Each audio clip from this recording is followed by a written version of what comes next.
Hola, les damos la bienvenida a todas las personas que se conectan a esta nueva emisión de La Izquierda Debate, un programa de la Unidad de las Izquierdas. Hoy estamos pasando a la adolescencia porque estamos en nuestro programa número 15. Esta es nuestra 15ª emisión. En esta ocasión tenemos eh, como conductor a mi compañero Héctor Severiano y como invitado al compañero Moisés Delgado Holguín. Déjenme decirles un poquito sobre nuestro invitado especial. Inició la formación política dentro de la izquierda maoísta en la preparatoria Unidad Regional Sur de Navojoa, Sonora, participando en el movimiento estudiantil y en el movimiento campesino. Realizó la licenciatura en la UNAM. Durante ese tiempo se incorporó a Acción Popular Marxista-Leninista, el Frente Popular Revolucionario y el Movimiento Comunista Revolucionario, participando en los movimientos sociales de Morelos y Guerrero, toma de tierras, transporte, movimiento obrero, cañero, campesino, estudiantil y magisterial. A la fecha es experto en la modernización económica de China en los últimos 44 años. Actualmente es director especialista en la Secretaría de Bienestar. Bienvenido, Moisés, bienvenido, Héctor. Gracias. Gracias a todos. Pues vamos a darle. ¿Quieres hacer algún comentario introductorio, Héctor? Claro, buenas tardes. Estamos aquí en un programa nuevamente en un programa de programa de Unidad de las Izquierdas, ahora con un tema muy interesante, porque es el tema de China, el fenómeno de la transformación de China y cómo ha sorprendido al mundo este fenómeno. China es un país de enormidades. Nada más pensar en las dimensiones de China es pensar en algo enorme, grande, poderoso. China mide 9.500.000 kilómetros cuadrados, es decir, casi 5 veces México, casi. Tiene un desierto de 1.200.000 kilómetros cuadrados, con 1.400 millones de habitantes en números redondos, que representan el 17.2% de la población mundial. China, además, tiene una muy peculiar estructura geográfico-administrativa, consistente en 22 provincias. Digo, es el tercer país más extenso del mundo, perdón, con estos datos anteriores. Tiene una división geográfico-administrativa de 22 provincias, 5 regiones autónomas, 4 municipios bajo jurisdicción central, y algo que nos llama mucho la atención a todos, que son las 2 regiones administrativas especiales, Hong Kong y Macao. Hong Kong, como sabemos, fue posesión británica por efecto de las guerras del opio por allá en el siglo XIX, 1840 en adelante.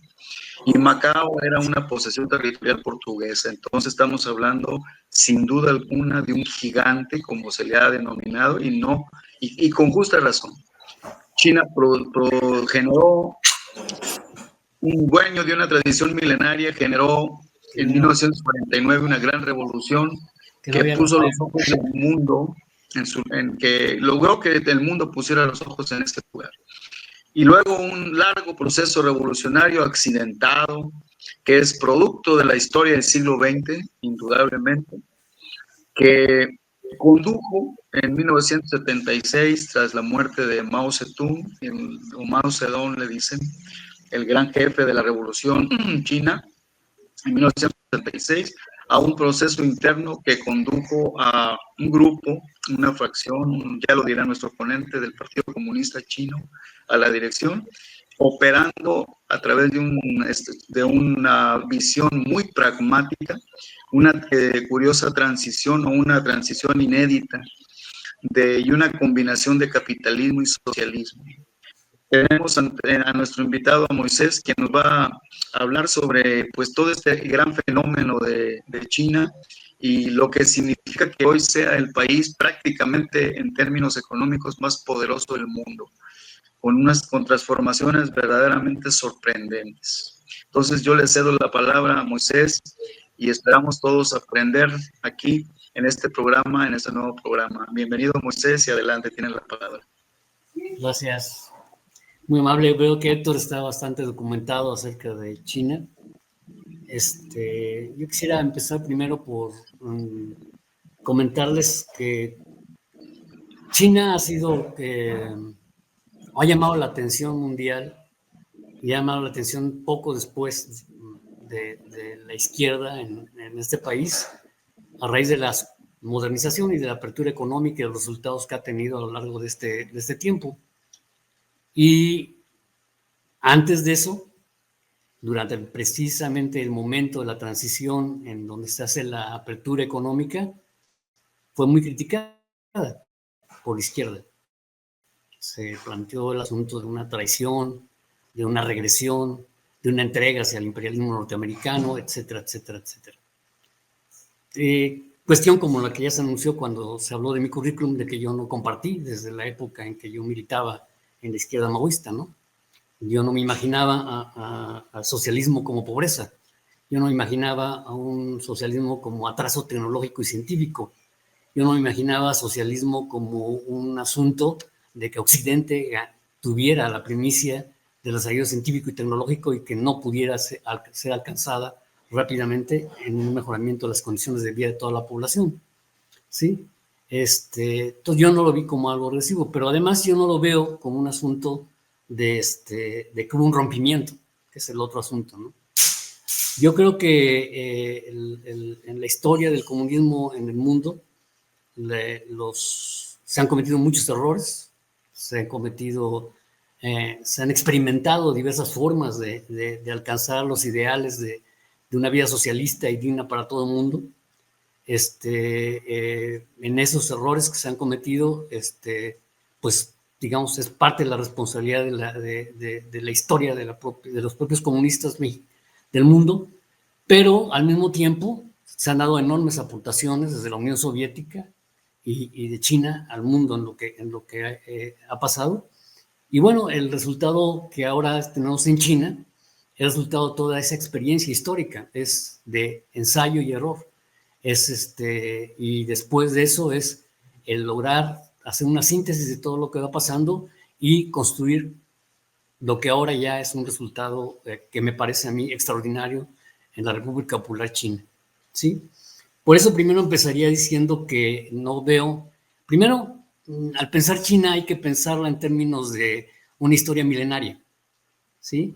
19,000 años que encontraron los primeros vestigios de cerámica, 5,000 años de historia, 11 dinastías, ¿sí? Una vocación hacia el trabajo, hacia el ahorro, que son extraordinarias en toda la población. Aportaciones culturales, una civilización que durante muchos siglos fue de las mejores del mundo y tenía primacía, y que solamente tuvo un descalabro, digamos, en el siglo XIX, ¿sí? Y el siglo XIX fue la época de la vergüenza, digamos, de la humillación china, de la invasión y de la pérdida de la guerra del opio y las rebeliones y todo lo que ahí vino ocurriendo. El partido, casi se puede decir que históricamente la alternativa que le quedaba a China era un tipo de gobierno como el que podía construir el Partido Comunista y no podía construir un ideal tipo Occidente democrático. No correspondía ni siquiera a la cultura china a abarcar ese fenómeno, y era más adaptable el modelo comunista, digamos, el modelo centralizado y el modelo que se fue implantando en China. Y creo que la revolución en principio no estaba en la idea de los comunistas el dar un salto tan formidable hacia la colectivización y todo esto, sino que se planteaba en los principios primero una alianza con la burguesía industrial. La invasión a Corea, ¿sí?, provocó precisamente, y luego el hecho de que una gran cantidad de los capitalistas chinos se estuvieran pasando al lado del imperialismo norteamericano y esperaran una inversión también en China, hizo que se radicalizara rápidamente la revolución y que no tuviera más remedio el Partido Comunista Chino que expropiarles la totalidad de lo que tenían y acelerar los cambios y la colectivización de una manera acelerada. Después, el rompimiento con la Unión Soviética también implicaron otras consecuencias. Esas consecuencias son, en una buena parte, el asunto de buscar una vía propia de construcción del socialismo Y en esta vía propia de construir el socialismo, primero hay que decir que los resultados, y eso hay que anotarlo, no son nada desestimables. La economía ha crecido arriba del 5%, 6-7% durante toda la época maoísta, independientemente de los errores que se cometieron, ¿sí? Y se resolvieron los problemas básicos de salud, se resolvieron los problemas básicos de educación, se logró el desarrollo científico de manera importante, tuvieron su primer satélite, la bomba atómica, desarrollaron la agricultura con ciencia propia, ¿sí? Y empujaron una serie de cuestiones que fueron formidables en unas circunstancias extremadamente complicadas de cerco total, porque no tenía relaciones prácticamente con nadie, ¿sí? Estaba cerrado totalmente en ese momento hacia el mundo, China, ¿sí? Y lo que se logró fue extraordinario. La idea que estaba en la cabeza yo creo que de todos los chinos, no solamente del Partido Comunista y de sus dirigentes, era que China tenía que recuperar su lugar en el mundo. Creo que eso lo tenían así como algo, la humillación no podían olvidarla. Y se pensaban a sí mismos como una nación moderna. Como una nación... Perdón, Moisés, déjame interrumpirte porque cuando haces empiezas a hacer esta conexión con el lugar de China y viene aparejado con el cómo vemos a China. Entonces, tengo que hacerte una pregunta en relación a eso, porque que ya empezaste a decirnos cuando dices que tú no te imaginas un socialismo en pobreza y atraso, sino lo contrario, pero el éxito económico de China huele, para lo que hemos visto, a capitalismo, porque comúnmente tenemos dos visiones, los países jodidos o que nos dicen en desarrollo y el capitalismo avanzado. Acá tenemos una cuestión diferente. Pero déjame poner, a ver si no me queda muy largo el contexto para soltar la pregunta directa. Cuando triunfa la Revolución Rusa en el 17-18, se abre una enorme expectativa en los trabajadores del mundo para que se concretara lo que durante todo el siglo XIX casi se había estado soñando, que era que los trabajadores tuvieran empleo, un buen salario, vivienda, alimentación, educación, salud y hasta diversión y esparcimiento. Cuando triunfa la revolución en Rusia, todo el mundo suponía que eso podía pasar. Para los años 30 empieza la desilusión porque pues no hay magia. Sí hubo mejoras, tal vez muchas, depende de cómo lo quiera uno ver, pero no ocurrió el milagro, la cosa así maravillosa que se pudiera comparar con la situación en la que estaban muchos o algunas capitales, por lo menos de los países capitalistas. Entonces, cuando termina la Segunda Guerra Mundial, por un lado el Medio Oriente se convierte en un galimatías, en un montón de en un territorio muy fraccionado por la intervención de los ingleses y los gringos, y poquito después aparece la República Popular China. Y esto renueva las esperanzas de los trabajadores del mundo, de los pueblos. Ahora sí va a haber chance de socialismo, y aparece China casi al mismo tiempo que lo que se le llamó el socialismo de la Europa Oriental, pero en otra versión, o sea, no era parecido, pero en época más o menos. Entonces, esto reedita las esperanzas. Luego, con el neoliberalismo, las esperanzas se vinieron a pique en casi todas partes del mundo y desde hace unos años empezamos a saber muchas cosas sobre China o a enterarnos de cosas de China, se empieza a hablar de China. Antes de 2010 aproximadamente, 2015, que yo recuerde, de China solamente sabíamos propaganda. La propaganda negra de las empresas capitalistas y los gobiernos de los países capitalistas y la propaganda pro-China, pues de la embajada y de las organizaciones pro-chinas.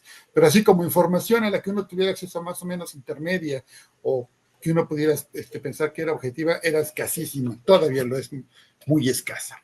Bueno, con todo este preámbulo, lo que te quiero preguntar, así a rajatabla, sé que lo vas a tener que desarrollar más en lo que está diciendo es, ¿hay socialismo en China en este momento, sí o no?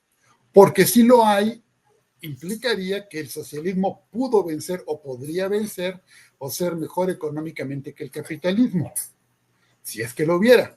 Si no lo hay, en qué circunstancia nos encontremos. Perdón por lo largo, Moisés, pero ahí te va la bola. Yo creo, a mí, esta pregunta yo creo que debía ser una conclusión, no la disertación inicial que tuviera. Y creo que ahí valdría la pena recomendar precisamente una lectura, ¿no? Que es la de Alberto Gabriele y Elías Yabov, que tratan tratan el estudio acerca de qué es hoy China como formación económico-social, en donde es ese híbrido entre algunos aspectos de carácter socialista y otros aspectos de mercado de carácter capitalista, y él llama una formación económico-social especial. Pero digamos que esta es una conclusión de lo que ahorita está ocurriendo en China, pero no se puede explicar esto haciendo un rompimiento de lo que ha sido la constitución de China después de la toma del poder por el Partido Comunista, ¿no? Entonces, por eso, y esa es mi hipótesis central, hay que decir que para mí hay una continuidad entre el pasado maoísta, Deng Xiaoping y Xi Jinping, ¿sí?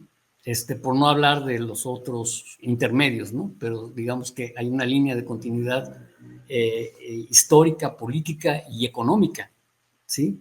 Que no se quiere ver con claridad y que en lo fundamental, simplemente el hecho de que la Constitución china defina con absoluta claridad que son un país socialista, que buscan el socialismo, que están construyendo el socialismo con características chinas, refleja la intención que tiene el poder.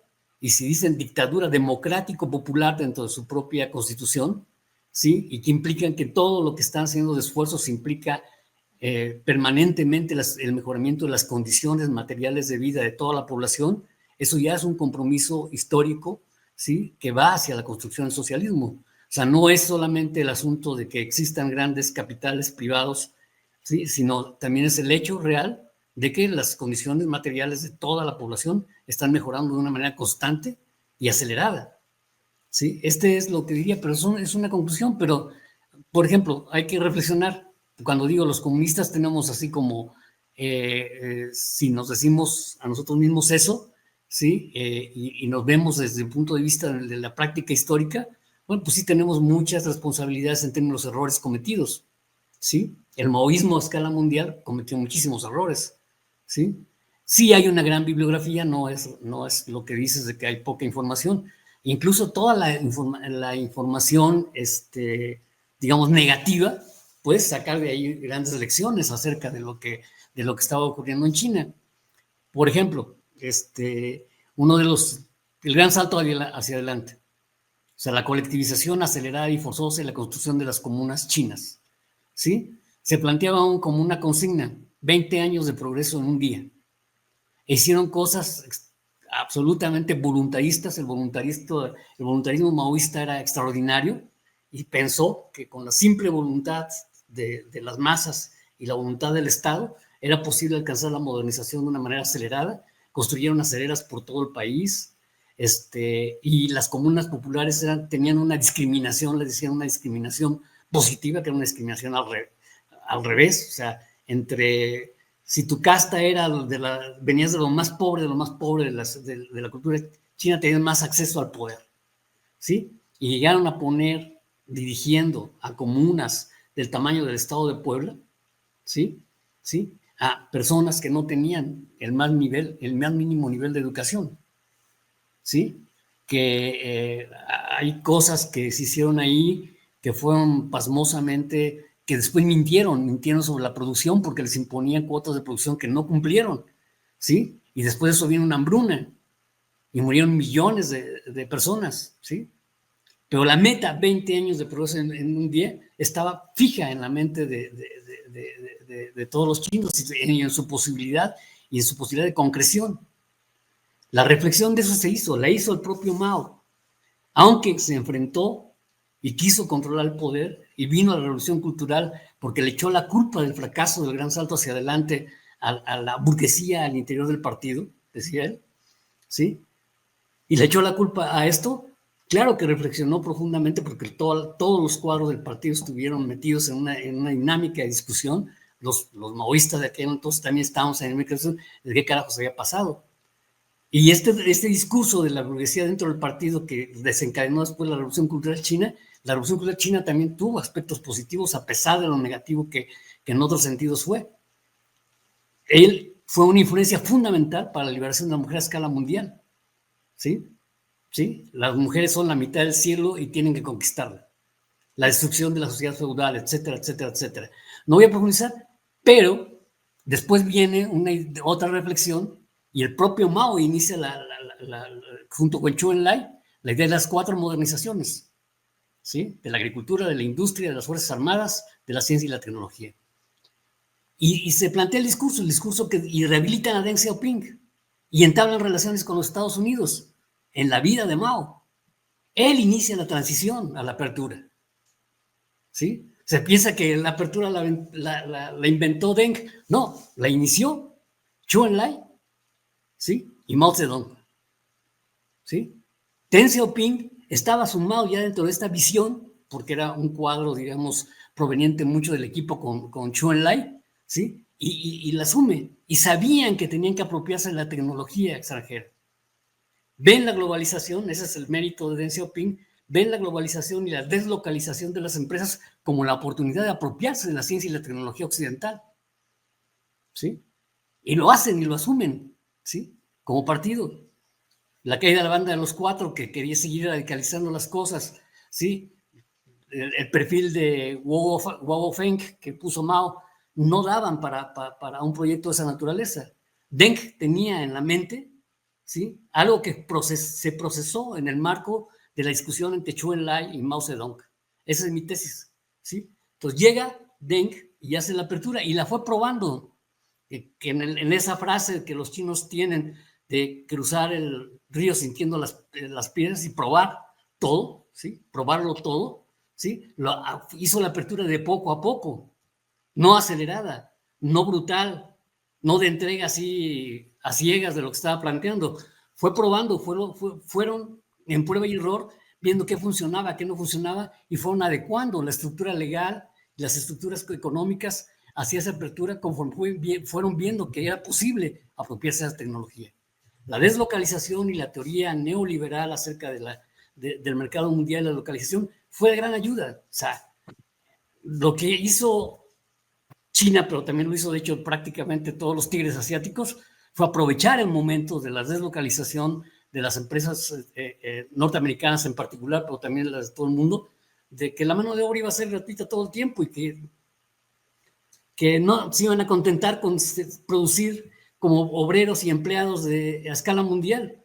No, se apropiaron de la tecnología. Lo hicieron los coreanos, lo hicieron los chinos, lo hicieron los vietnamitas después, ¿sí? Entonces, hay este rollo de la deslocalización, o sea, de la teoría neoliberal, vista desde la perspectiva de cómo lo asumió Asia, con respecto a cómo lo asume subordinadamente los latinoamericanos, ¿sí? Toda una dinámica distinta que se establece ahí. Entonces, ¿qué es lo que... Perdón, cuando hablas de apertura, acá también se ha hablado de apertura, hablando del modelo chino, y los occidentales, los voceros europeos y norteamericanos, le dan un sentido como de que China se abre al capitalismo, es decir, empieza a tomar elementos del capitalismo, se empieza a transformar. Incluso hicieron de Deng hasta como una especie como de héroe de los intereses del capitalismo, ¿no? Y acá, como decías, en América Latina, no fue propiamente una apertura lo que vivimos, pero fue una subordinación, pero más o menos en la misma época de lo que estabas diciéndonos ahorita, y los resultados son pues diametralmente distintos, ¿no? ¿A qué se lo atribuye usted esa diferencia tan grande? Claro, bueno, la dinámica ahí es de esta naturaleza. Yo creo que el objetivo principal y primordial que condujo la visión del Partido Comunista y de Deng fue la apropiación científica y tecnológica de Occidente. ¿Sí? O sea, podían verse visto como unos trabajadores esclavos que trabajaban 12 horas al día y que cobraban salarios de miseria, que eran 6 veces menores que los de México, por ejemplo, en el principio de la apertura, pero que finalmente significaban para ellos la oportunidad de apropiarse de la tecnología.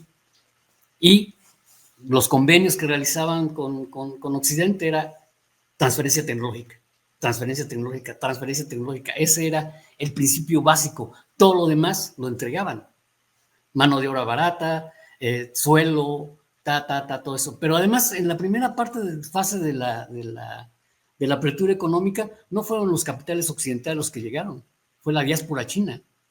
Fueron los chinos de ultramar, los chinos de Taiwán, los chinos de otras partes del mundo quienes llevaron las primeras fuentes de capital. Eso es una diferencia, por ejemplo, radical con respecto a cómo se comportan los gusanos cubanos, ¿sí? La diáspora china, todos los extranjeros chinos fueron los primeros que llevaron capital a China, ¿sí? Y después ya empezó a fluir el capital extranjero poco a poco, como vieron viendo que esa apertura era real.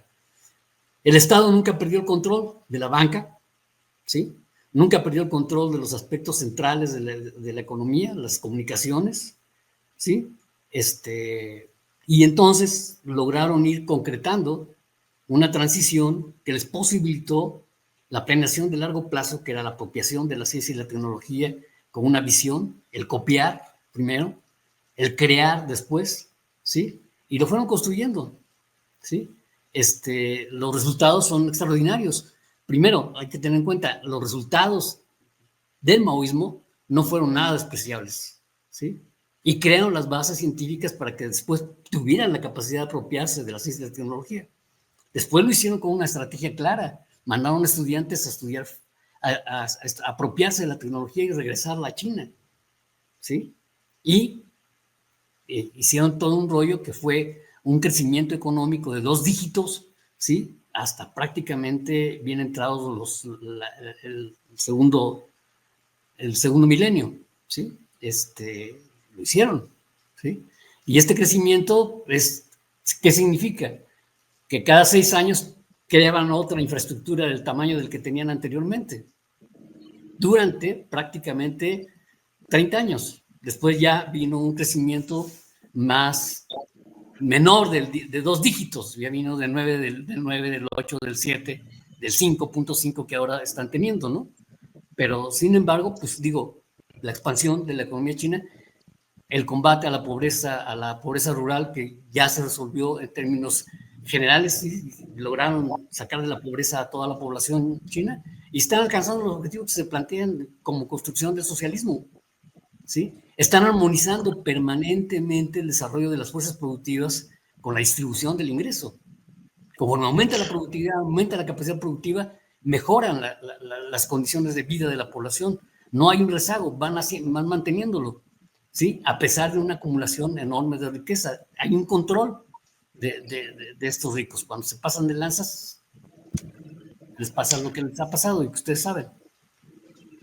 Moisés, a ver, a veces nosotros nos metemos en las charlas con cierto conocimiento previo, pero yo quisiera dar un breve comentario sobre Deng Xiaoping. ¿Quién es Deng Xiaoping? Deng Xiaoping es el líder que se le considera el arquitecto de la modernidad, bueno, si así se le puede llamar, de la industrialización, de este salto en China, en la China contemporánea. Es un hombre que nació a principios del siglo XX, en 1904, y murió en 1997. Es decir, él vivió prácticamente todo el siglo XX. Alto dirigente del Partido Comunista Chino, partícipe de la larga marcha de la Revolución China en 1949. Siempre un hombre que estuvo siempre en la dirección, en los procesos de dirección y en las luchas más arriesgadas que el partido dio a lo largo de todo del periodo, desde antes de la toma del poder hasta después.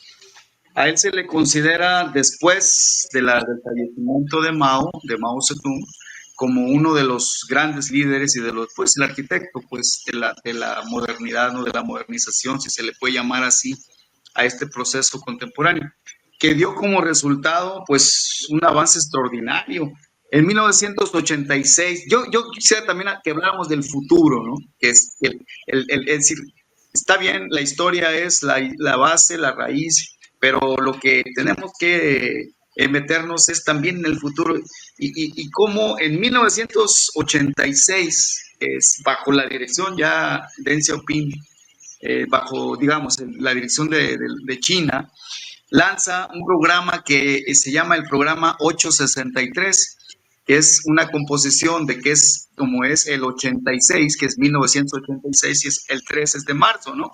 Entonces, en marzo de 1986 lanza aquel famoso programa, ese programa 863, que es el Plan Estatal para la Ciencia y la Tecnología, que consiste en un conjunto de retos, de desafíos, que van desde la tecnología láser, la biotecnología, la tecnología espacial, 7 campos tecnológicos clave, así le llaman: tecnología láser, ingeniería automática, desarrollo energético, nuevos materiales. Desde 1986, 2 campos más han sido incluidos en el programa: telecomunicaciones y tecnología masiva. Esto, aunado a toda la generación de las que se llamaron zonas económicas especiales, y en lo particular, muy interesante el caso de Shenzhen, que sí me gustaría que tocaras ese dato, ¿no? Yo pregunto, pues, cómo eso dinamizó de manera extraordinaria, revolucionó la economía y lanzó a China a lo que es hoy, ¿no? Un país que es el mayor exportador del mundo, que tiene en su haber la mayor venta de teléfonos celulares, vehículos eléctricos, maquinaria industrial, electrodomésticos y motocicletas, con más del 70% de las computadoras y smartphones vendidos en el mundo. En fin, aquí podríamos quedarnos mucho rato, ¿no? Hablando de los portentos lo que yo pudiera llamar una epopeya, ¿no? Que es una epopeya esta del siglo XX y, bueno, del siglo XXI. A mí me gustaría, yo pregunto, Moisés, que nos situaras qué perspectivas, luego del ascenso al que dio lugar la dirección de Deng Xiaoping, luego la de Xi Jinping, ¿qué perspectiva le ves a China en el siglo XXI? ¿Cómo concibes a China digamos, en la conformación de la geopolítica mundial, y cómo asumiría un liderazgo ya efectivo, que ya lo estamos viendo, pero que pues obviamente todavía va a tener que enfrentar muchos desafíos, ¿no? Como con un imperialismo norteamericano ya pues en franco declive. ¿Cómo sientes, cómo concibes el mundo en una nueva geopolítica, en un nuevo contexto en el que estarán presentes en el que estará presente China de manera protagónica? Es una pregunta que me antoja interesante para la perspectiva que tiene el mundo en el siglo XXI, con los ojos puestos en China. Mira, yo lo veo así. Primero, ahorita que mencionas a Deng, en este contexto de su biografía, me parece que el documento inicial que produce Deng para iniciar la apertura económica y las zonas económicas especiales es un documento pequeño, son alrededor de 12 páginas hacia la modernización china. Ahí retoma las 4 modernizaciones, no esta solamente que estás mencionando, sino también la de las Fuerzas Armadas, la agricultura, ¿sí? Este que mencionas es la ciencia y la tecnología, ¿sí? Y ya plantea el esquema de lo que venía coincidiéndose antes. Logran un crecimiento, te repito, de una tasa de 2 dígitos durante tanto tiempo, que significó un incremento fenomenal de 1000 veces prácticamente el Producto Interno Bruto chino en ese lazo de tiempo. Ahora, en los resultados que están teniendo, de acuerdo a los datos de la propia CIA, de la paridad cambiaria, China es la primera economía del mundo, no es la segunda economía del mundo. En términos de Producto Interno Bruto medido en dólares, es la segunda economía del mundo, pero en términos de economía, ¿sí?, de poder adquisitivo de $1 en China con respecto a $1 en Estados Unidos, China es la primera economía del mundo por mucho ya, ¿sí? Es también ya pionera en estos rubros que has mencionado de ciencia y tecnología. Ya la aeroespacial la están dominando y están avanzando de una manera muy acelerada, y están rebasando a Estados Unidos en lo que esté planteando, ¿sí? En la modernización de las Fuerzas Armadas también están avanzando a pasos agigantados. El costo que les lleva a ellos construir un portaaviones de alto nivel es 40% más barato que lo que le permite hacer los Estados Unidos. La velocidad de construcción que ellos tienen con respecto a Estados Unidos es 4 veces mayor o 5 veces mayor para producir un barco de esa naturaleza. O sea, tiene una capacidad productiva inmensa y por lo tanto sus posibilidades siguen creciendo a una tasa del 5% contra el 2% o menos del 2% que va a crecer Estados Unidos, ellos del 5.5%. O sea, son imparables a esas alturas del partido China.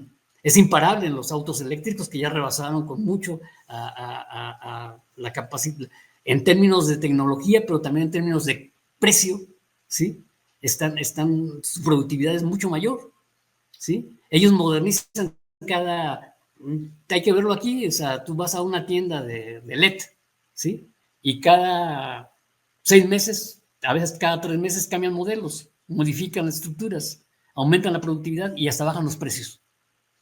Eso es China, o sea, la capacidad competitiva que tienen es absolutamente imparable. Y la capacidad de desarrollo, están produciendo muchísimos más ingenieros, ¿sí? Que los que produce Estados Unidos. Están produciendo muchos más científicos que los que está produciendo Estados Unidos, ¿sí? Y a escala mundial pues, son el primer productor ya de todas estas cuestiones. Están en todas las áreas de la ciencia, ¿sí? En la agricultura han avanzado también de manera extraordinaria, ¿no? En todos los primeros que tienen, en energías renovables, ¿sí? En reforestación, ¿sí? En limpiamiento del clima, que lo habían destrozado hasta se habían entrado los años 90 por la apertura económica indiscriminada y el capitalismo salvaje que se dio en esa primera fase, y ahora están restaurando todo el medio ambiente, ¿sí? Ellos ya hablan de construir una civilización ecológica, socialista y ecológica, ¿sí?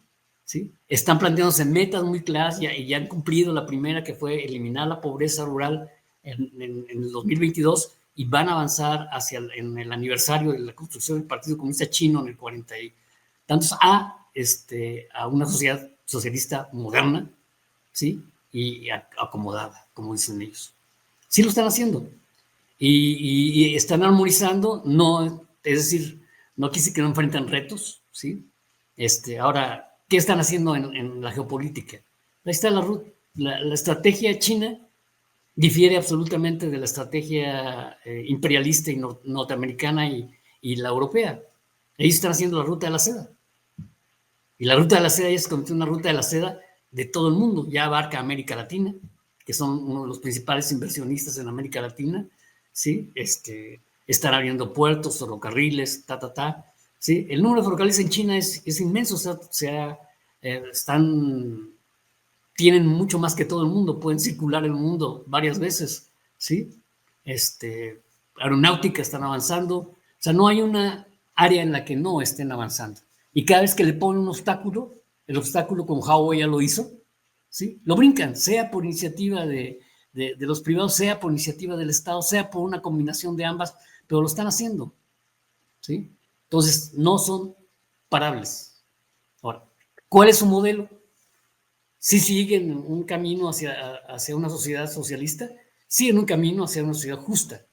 Puedes llamarle formación económica o social en transición, como dicen estos economistas que han escrito mucho sobre China, sí, con transición, con un modelo en el que el 30% del Producto Interno Bruto, con nada más menos de una quinta parte de las empresas en manos del Estado, pero que producen el 30% del PIB estatal, y que están en las áreas claves del desarrollo y que controlan la banca y la tienen, ¿no? O sea, el modelo chino es exitoso, ¿sí? Y este éxito ayuda a una correlación mundial y a evitar las cuestiones. Ahorita ya acaban de llegar a un acuerdo con Norteamérica, 30% les van a poner de aranceles a los chinos, y creo que le van a poner Sí. los chinos 10% a los norteamericanos. Entiendo que es de las últimas noticias que hay. Están llegando a un acuerdo, y a pesar de que hay este desbalance, aparentemente, los chinos tienen un mercado ya que es de escala mundial que no son parables, ¿sí? Sí. Los únicos que pueden y deben de frenarse a sí mismos en términos de de esta brutal capacidad productiva son ellos mismos. Porque sí generan algunos problemas en el mundo. En México está generando problemas. En Sí, México, y yo quisiera preguntarte ahí, Moisés, sobre esto. Creo que es un consenso mundial, aunque se le ve de diferentes maneras, que el caso chino es exitoso, que producen mucho, etcétera. Pero hay cuestionamientos o se plantean dudas en el sentido de, pasa como suele suceder acá en lo que le llaman el occidente o acá en América Latina, donde puede haber mucho crecimiento, mucho desarrollo, pero la mayor parte de la población o grandes sectores de la población no alcanza a recibir esos beneficios. Entonces yo te quisiera preguntar, de acuerdo a tu conocimiento, ¿es cierto o no que los chinos tienen acceso realmente a la educación de manera universal, la vivienda, el nivel de sus salarios es superior al nuestro o comparable con los europeos o superior, su acceso a la vivienda? En casi todo el mundo hay un problema ahorita de que las viviendas se han encarecido terriblemente. Entonces, ¿cuál es la situación en China? Y eso tiene que ver, digo, me parece que es importante, porque el cuestionamiento es, sí son exitosos, pero como son poco democráticos y son bien autoritarios, solamente un pequeño grupo del partido y de la burguesía se queda con toda la riqueza y entonces eso es un modelo que no se debe de exportar. Esa es como una advertencia que nos hacen con frecuencia. Y por la otra parte es importante por lo que decía Vito Cayo hace unos minutos, ¿no? Si lo que se ve es que lo que viene en las próximas décadas o ya la próxima década es un dominio cada vez más y más y más notorio y contundente de los chinos, ¿qué nos espera? bueno, primero, la primera pregunta es esta. Primero, esto de idea de autoritarismo. O sea, sobre la base del autoritarismo, no se puede dirigir a una población de 1.400 millones de habitantes. El Partido Comunista tiene más de 100 millones de miembros. Está incrustado y metido en prácticamente todos los niveles de la estructura social del país. Mide permanentemente la situación de las masas populares, ¿sí? Del pueblo. Mide los conflictos que están planteándose ahí. Camina siempre sintiendo las piedras al cruzar el río. No toman medidas que vayan en contra de la gente de una manera violenta. No utilizan la represión en absoluto, ¿sí? Dominan los medios de comunicación y sí controlan el discurso que ahí se realiza, y eso le llaman autoritarismo, porque ahí definida una línea política, todo el mundo tiene que aplicarla. Pero las condiciones de tranquilidad de la sociedad son enormes. Ahora, cuando empezó la apertura, ellos ganaban 6 veces, los obreros chinos ganaban 6 veces menos que los nuestros. Ahora andan más o menos por casi poco más casi cercano al triple de lo que implica un obrero industrial, que los obreros industriales mexicanos no son tampoco así como que están en condiciones de pobreza extrema, ¿no? O de pobreza, ¿sí? Entonces, es otro mundo ya en el que se esté planteando. La pobreza rural ha sido eliminada, ¿sí? El rollo de que la infraestructura física con la que cuentan para darle servicios a su población en términos de transporte, de educación, de salud, ¿sí? Es impresionantemente más alta que la de Estados Unidos y la de Europa. O sea, bueno, que la de Europa todavía podemos pensar que en términos médicos varias partes de Europa tienen un mejor sistema todavía y no alcanzan los chinos a tener eso, pero para allá van, lo están haciendo a pasos agigantados. Entonces no hay así como que se esté planteando que se benefician unos cuantos y que el Partido Comunista se beneficia de esto, no. Si algo se toleró, por ejemplo, la corrupción de manera muy importante, si los cuadros del partido cumplían las metas que establecidas por entonces se dejaba con cierta flexibilidad que aparecía el fenómeno de la corrupción, pero llegó Xi Jinping, y Xi Jinping lo que hace es cambiar toda esta lógica, ¿sí? Y vuelve a hacer un combate frontal contra la corrupción, y han caído una gran cantidad de cuadros de todos los niveles de la estructura del poder, ¿sí? Y dicen que es una limpia de carácter político, pero es una limpia de carácter necesario que tenían que hacer en términos de la corrupción, porque había crecido de manera muy importante en muchas esferas del partido, a pesar de que estaba la pena de muerte, pero jamás era aplicada porque no se vigilaba, se vigilaba solamente si no cumplían metas y si no cumplían objetivos que estaban planteando, ¿no? Entonces, Permítame, ahí déjame hacer otra interrupción. Porque ya nos dijiste que la distribución del ingreso es muy superior a otros países y ha mejorado mucho allá. Pero una duda que hay mucho acá entre la gente izquierdosa es, ¿y quiénes son los dueños de los medios de producción? Porque, ok, hay éxito económico, hay en parte o en mucho distribución del ingreso, pero ¿quién es el que se queda con la mayor parte de la ganancia? ¿Quiénes son los dueños de las empresas o de las principales empresas en China?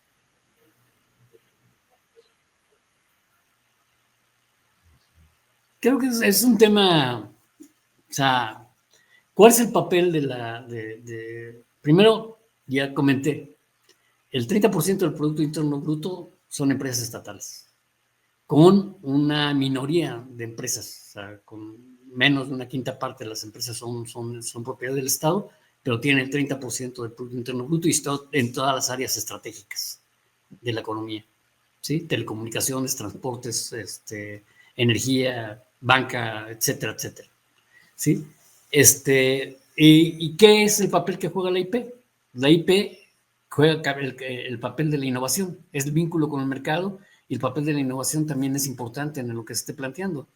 La burguesía en China no tiene las características que tiene las burguesías de otros países.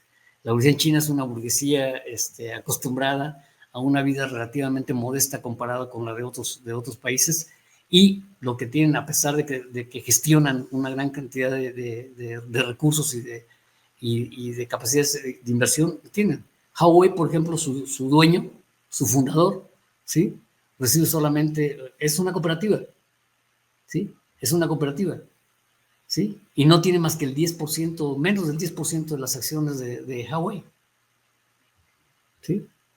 Y su estilo de vida, o el otro, el de Alibaba, que fue sancionado porque se pasó de lanza y criticó a la banca y dijo que ella iba a hacer también banca y y lo obligaron a que dispersara sus empresas y salió del escenario publicitario y ya está regresando, pero está regresando con otro tono, ¿sí?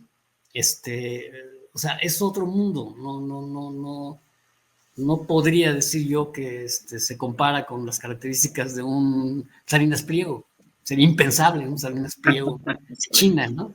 Sería absolutamente impensable, sería aniquilado ya no por el Estado chino, sería aniquilado por la sociedad china. Cuando viene alguien así de esas características y ese nivel de perversidad y de daño, simplemente es proscrito.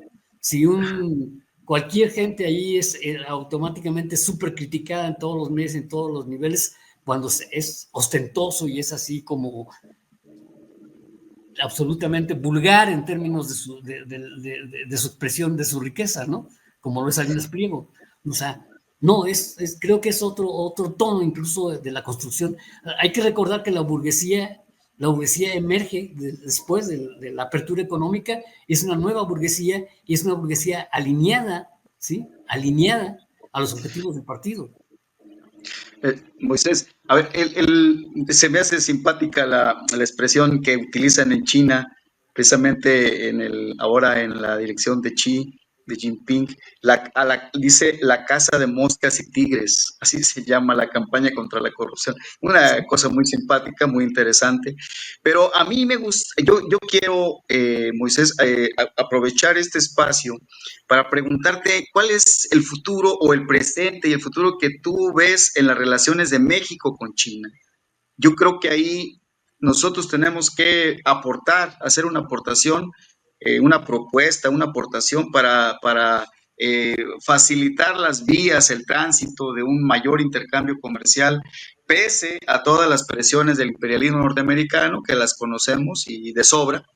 Y entonces yo te pregunto, ¿cómo visualizas en el presente y en el futuro inmediato la relación de México con China? México tiene antecedentes históricos extraordinarios. Recordemos que aquí venía la nao de China. Sí. Es decir, hay una tradición, hay una historia de relaciones comerciales, culturales entre México y China. ¿Cómo visualizas esa relación en el presente y en el futuro inmediato, Moisés? Yo lo veo complicado, bastante complicado. Salió un artículo y que después salió del mercado. Hizo un grupo de académicos de la Universidad Metropolitana en relación con el caso Ayotzinapa, que lo vinculó como un fenómeno que estaba articulándose. No sé si recuerden que en esa época Enrique Peña Nieto estaba viajando. ¿No es el texto La guerra que nos ocultan? No es No ese. recuerdo si es no recuerdo si es el que. Bueno, el caso, la tesis es esta. Estaba en China Enrique Peña Nieto. Había acordado inversiones por 88,000 millones de dólares en telecomunicaciones y infraestructura ferrocarrilera para México. Estaba negociando la entrada al Tratado de Transpacífico de ellos, que no es obligatorio, sino es de consenso, ¿sí? Y estaba oponiéndose al tratado que estaba proponiendo Obama en relación con que después eliminó Trump, ¿sí? También del Transpacífico, y que era más vinculatorio y con muchas más obligaciones y no era de consenso. Estaba allá en China cuando justamente en esos días apareció el rollo de Ayotzinapa. El grado que alcanzó, de acuerdo a la tesis que hicieron los de la Metropolitana, el grado que alcanzó el fenómeno de escalar a nivel de un problema mundial grave y de una acusación directa al Estado, un fenómeno de carácter local. Hay quienes dicen incluso que estuvo interviniendo la CIA en el proceso, en alianza con los narcotraficantes. Y que la idea, y que también todo el rollo de la Casa Blanca, o sea, porque hay que recordar que la corrupción de Peña Nieto, pues no es privativa de Peña Nieto, hay que recordar los hijos de Fox o de su esposa, ¿no? Hay que recordar los niveles de corrupción al que llegaron. Después hay un libro ahí acerca de los hijos de los secretarios de Hacienda y todo este rollo que narra precisamente el grado de corrupción y que se dio durante el neoliberalismo, ¿no? Entonces no era privativo de Peña Nieto, aunque la exageración y el absurdo al que se llegó fue alta.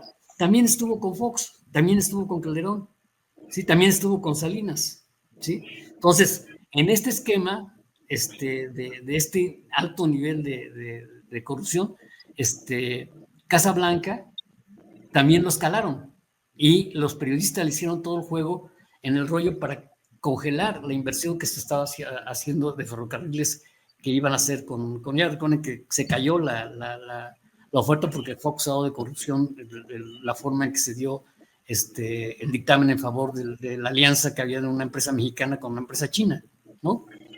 Entonces, los norteamericanos se van a meter y ya se han metido, por eso creo que hubo muchísimo cuidado en el presidente AMLO de no involucrarse completamente, por ejemplo, las inversiones de ferrocarriles. ¿Por qué no entraron los chinos si los chinos se habían planteado hasta la transferencia tecnológica, hasta aceptar poner planta y hacer transferencia tecnológica?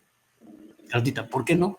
Pues porque están los gringos, ¿sí? Y difícilmente podemos sacudirnos la posibilidad de una intervención mucho mayor, ¿sí? De desestabilización mucho mayor, porque lo han hecho con Porfirio Díaz, lo hicieron con Madero, definieron quién ganaba la revolución, si la ganaba la parte de Obregón y de Calles y los constitucionalistas, y no Felipe Ángeles y el villismo. O sea, han estado interfiriendo una y otra vez y definiendo quién sí, quién no en este país, ¿sí? El juego que jugó AMLO fue bailar en la cuerda floja permanentemente, buscando los equilibrios y evitando la confrontación permanentemente con Trump, pero también con los Estados Unidos. Y es el juego que está jugando nuestra presidenta, ¿no? Es un juego que sabe que lo que está jugando, porque para bien o para mal estamos aliados, estamos totalmente ya vinculados a los Estados Unidos. Entonces, Bueno, no le veo la posibilidad que tiene, pero sin embargo, sí juega. ¿Cómo juega? Pues es un factor en el que precisamente la salida que presentó el presidente AMLO, decir, para evitar que la influencia china siga creciendo, pues entonces también inviertan aquí, inviertan en América Latina, transformen sus políticas intervencionistas y de control de comercio en inversiones, y ha traído todo un discurso de esa naturaleza, ¿no? De desactivar el conflicto y de propiciar que los Estados Unidos tengan una visión más positiva, so pena de seguir ellos mismos debilitándose en el tiempo de su influencia, ¿no? Moisés, Lo veo complicado. nos quedan solamente como 5 minutos, entonces te tengo que hacer la maldad de pedirte un doble esfuerzo de síntesis.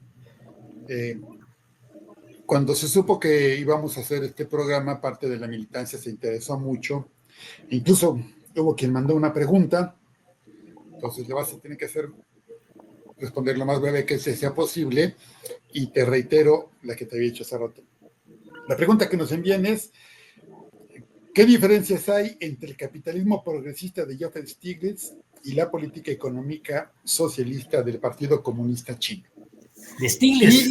Y la otra que te quieres reiterar de la pregunta de que hasta el principio: ¿hay socialismo en China, sí o no? 5 minutos, porque se nos acaba el tiempo. Milagros, por favor. Esta idea de Stiglitz, he leído a Stiglitz como premio Nobel y vi su idea acerca de digamos, una economía democrática occidental y sus posibilidades de desarrollo, creo que a eso se refiere. Y yo creo que no hay posibilidades de comparar o decir que, o sea, porque esa es una teoría, esa es una postura que plantea como una posibilidad que yo veo lejana, es un sueño de Stiglitz, ¿sí? Que veo lejana que el instrumento occidente.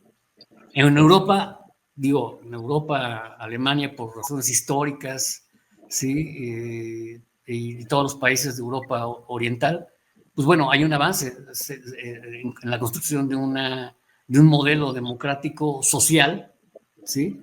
De gran envergadura, ¿sí? Pero Francia un poco menos, pero ya hasta ahí, ¿sí? España alcanzó ciertos niveles con el Partido Socialista de una democracia social, ¿sí? Pero no creo pero el modelo chino es otra cosa. El modelo chino es eso, de los comunistas, es el Partido Comunista en el poder. Son los comunistas en el poder. Somos los comunistas en el poder, quienes los asumimos como tales. Y es un proyecto distinto, es un proyecto de larga data de historia y que sí parte de una hegemonía. Sí parte de la intención de una hegemonía completa para la construcción de las posibilidades de que no haya regresiones en el tiempo. La democracia lo que propicia es la posibilidad permanente de la regresión, ¿sí? Una dictadura democrática popular que esté al servicio de permanentemente la distribución del ingreso, de armonizar el desarrollo de las fuerzas productivas con la capacidad de consumo y el mejoramiento de las condiciones de vida de las masas, ¿sí? Eso solamente lo garantiza un poder hegemónico. Ok. Pues Moisés, muchas gracias. Yo creo que vamos a tener que aventarnos otro programa en un par de meses, porque nos quedaron muchas cosas pendientes por preguntarte y te tuvimos que interrumpir muchas veces para tratar de sacar adelante un poco parte de lo que queríamos que nos informaras. Así que te andaremos molestando dentro de poco. Tocayo, Héctor Severiano, pues tu conclusión para que nos podamos despedir. Bueno, China representa indudablemente el futuro en términos de una nueva distribución de la geopolítica mundial. Indudablemente sufrirá los embates de un imperialismo norteamericano cada vez más debilitado y cada vez más metido en la idea de que la única manera de salir es la guerra. A China le corresponde, como a Rusia, como a todos los pueblos del mundo, evitar una confrontación de esa naturaleza y evidentemente le deseamos lo mejor al proyecto de la República Popular China y a pesar de todos los obstáculos, deseamos un acercamiento cultural, económico, comercial con la República Popular China. Pues muchas gracias, Héctor, muchísimas gracias, compañero Delgado, Moisés. Nos despedimos de nuestro auditorio, le agradecemos a todas las personas que se han conectado a esta emisión de La Izquierda Debate, de la Unidad de las Izquierdas. Les pedimos nuevamente compartan este video, suscríbanse a nuestro canal y nos estamos viendo en la siguiente emisión. Muchas gracias. Hasta luego.